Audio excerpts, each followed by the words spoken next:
আসসালামু আলাইকুম। বাংলাদেশ পুলিশের ৯ জন কর্মকর্তাকে বাধ্যতামূলক অবসরে পাঠালো অন্তর্বর্তীকালীন সরকার।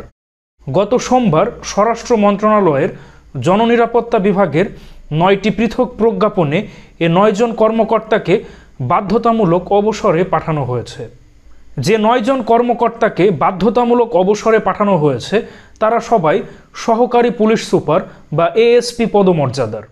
এ ৯ জন কর্মকর্তা পুলিশের গুরুত্বপূর্ণ বেশ কিছু ইউনিটে কর্মরত ছিলেন। তার মধ্যে সিআইডি, র্যাব, বিএমপি, এপিবিএন, শিল্পাঞ্চল পুলিশ।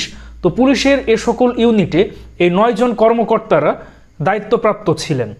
এই ৯ জন কর্মকর্তাকে সরকারি চাকরি আইন 2018-র 45 এবং 2018-র 57 নং ধারার বিধান অনুযায়ী জনস্বার্থে অবসর প্রদান করা হয়েছে এবং এই বিধান অনুযায়ী এই ৯ জন কর্মকর্তা অবসরকালীন সুবিধাদি পাবেন এবং জনস্বার্থে জারিকৃত এই আদেশ অবিলম্বে কার্যকর করা হবে রাষ্ট্রপতির আদেশক্রমে এবং প্রজ্ঞাপনে স্বাক্ষর করেন স্বরাষ্ট্র মন্ত্রণালয়ের জননিরাপত্তা বিভাগের সিনিয়র সচিব ডক্টর মোহাম্মদ আব্দুল মোমেন। পুলিশের এই ৯ জন কর্মকর্তাকে কি অভিযোগে বা কি কারণে বাধ্যতামূলক অবসরে পাঠানো হলো তা এখনও জানা যায়নি।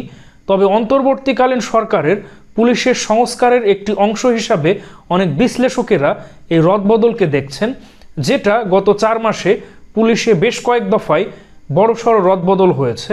তো সম্প্রতি পুলিশের এই ৯ কর্মকর্তাকে বাধ্যতামূলক অবসরে পাঠানো এটাও পুলিশের সংস্কারেরই একটি অংশ হিসাবে দেখছেন অনেক বিশ্লেষকেরা।